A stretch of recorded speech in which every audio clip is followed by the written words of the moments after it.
kun qarqabaadha. Oduuwwan gamaaf gamana walitti coranne guyyaa har'aa isinitti himna. Irreewwan Itoophiyaanota waltumsuun guyyaa tokkotti biqiltuuwwan miliyoona 800 dhaabuun seenaa haarawaa galmeessuuf guyyoonni 5 qofti hafaniiru jedhan muummeen ministeera Itoophiyaa Dr. Abiy Ahmad. Ijoolleen biyya koo qaqqaaliin guyyoottan kanatti qophii barbaachisaa akka gootan, kutannoon akka kaatanii fi injifannoon tokkummaa keenya akka galmeessinu akka dhugoomsinuu fi waamicha koonan dhiyeessaa jedhan ministeera muummee Dr. Abiy Ahmad.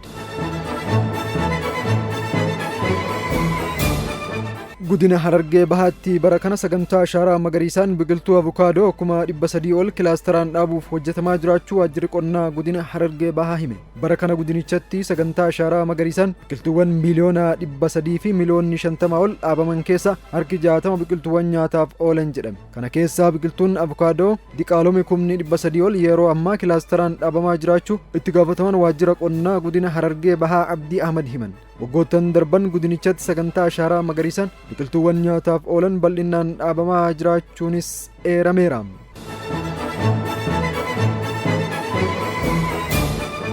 Bara baajataa 2018 keessa xiyyaarota imala haarawaa 9 bitu hojii raawwachiisaa olaanaan daandii qilleensa Itoophiyaa Obbo Masfuun Xaasoo himan.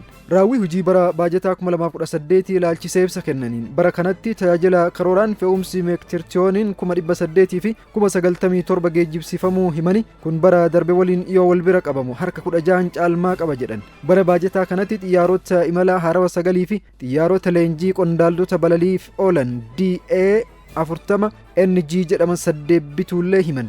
Dabalataanis bara baajatichaatti buufataalee xiyyaaraa naannolee garaagaraa Itoophiyaa keessatti argaman haaromsuu fi haarawaa ijaaruun hojiiwwan hedduun akka raawwatamellee eeran. Rakkoo mana jireenya hojjettoota salphisuuf hojii jalqabameen hojjettoota 5,000 manneen ijaaramaa jiraachuullee eeranii. Kana keessa manneen 2,500 hanga ammajjii bara 2019tti xumuramuu jedhan. Manneen hafan ammoo hanga dhuma bara 2019tti akka xumuramanillee eerameera.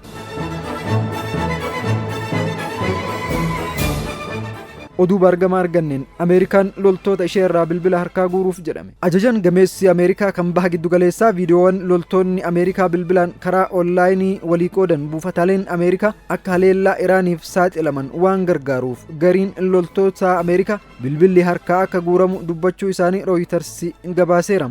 Loltoonni Ameerikaa 10,000 lakkaa'aman maatii isaanii qunnamuuf bilbila harka isaanii dhimma kan itti ba'an yoo ta'u, taateen kun ammoo kanarraa daangessuu danda'as jedhameera.